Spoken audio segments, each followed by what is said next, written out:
wetlands, we talk a lot about the water cycle. Essentially, this is where about 130 square miles of Los Angeles drains every time it rains.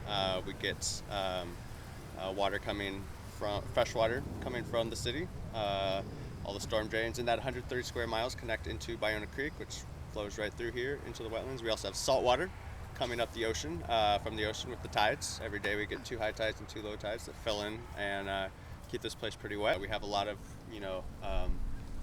various, some rare, some common, and some endangered plants and animals. We still see the same sort of urban species that you see elsewhere in the city, but we also will see a lot of very unique and rare stuff, birds in particular, but things that you just don't see anywhere else because they've lost their habitat. So hopefully we will see a lot of these guys. This time of year, summertime, is pretty slow for birds especially. It's kind of a lull in between the nesting season, and then you have the fall migration when a lot of the birds that are off nesting will come back. But we'll probably see some cool birds, and it's a big time of the year for things like lizards, butterflies. They like the heat, so they're always out and active this time of year.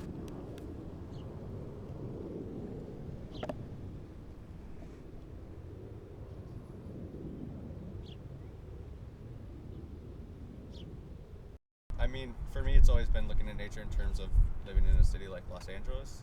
So it's really kind of just being able to kind of open up your eyes and like actually look for it, and and listen for it, and kind of just I don't know. Partly, when I started working here, I didn't really know that much about the wildlife and about wetlands and the functions and the ecology and the history, and kind of the more I learned, sort of this whole layer of reality kind of jumps out with.